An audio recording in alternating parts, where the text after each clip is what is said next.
Hello friends, I hope you people are doing well. I am Nikhil Sarin. Today we will going to discuss our topic that is structure of the earth. When we talk about structure of the earth, we are talking about crust, mantle and core. Now one questions come in our mind, how we have this structure of the earth, how we have this crust, mantle and core. Now I am taking you to our previous lecture. We had discussed that there was a collision between a Theia and a earth. Because of that collision, one part of the earth was disintegrated that resulted into formation of moon. Now, because of that collision, the temperature of the earth started increasing. That results into differentiation.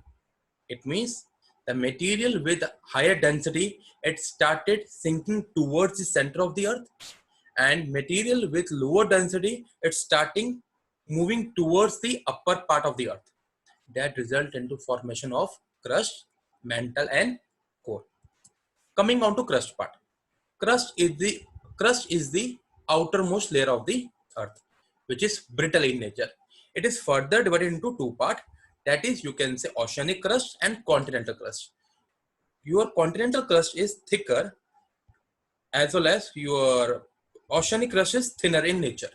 When we talk about the density of oceanic and continental crust has a density of 2.7 gram per centimeter cube, whereas the density of oceanic crust is 3 gram per centimeter cube.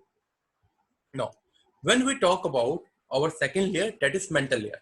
When we talk about mantle layer, this mantle layer is extended up to 2900 kilometer. It means our after crust, what we have mantle. It means mantle has a higher density as comparison to crust.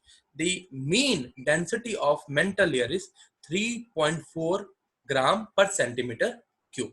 This mantle layer is further divided into two parts, that is upper mantle and lower mantle. And this upper mantle also consists of atmosphere. This atmosphere is a major source of magma, and because of this mantle layer, or you can say because of this atmosphere, what we have convectional currents. These convectional currents are moving in the form of upwelling and downwelling, and these convectional currents are responsible for movement of our plates. Now, further coming on to third layer, that is you can say core part.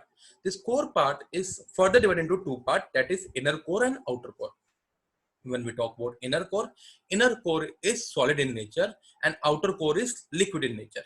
When we talk about its density varies from 5 to 13 gram per centimeter cube.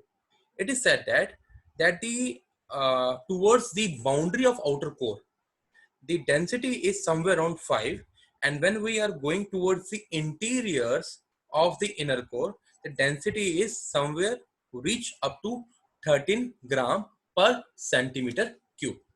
In short, we can say that we have three layers: crust, mantle and core. Now questions come, how we got to know about this interior of the earth, because it is not possible for us to go in the interiors and to extract the information. Then how this happened? This all happened because of seismic waves. It means because of earthquake. Because of seismograph, we had already discussed that we have P wave and S wave, and P waves are getting to know about the interior structure of the earth, as P waves can be travel into your solid as well as liquid medium, but S waves cannot travel via your liquid medium. But when these P waves travel from your solid to liquid medium, they were refracted. So because of this P wave and S wave, we got to know about the interior structure of the earth, that is you can say crust, mantle and core. Thank you. That's all from my side. Good day.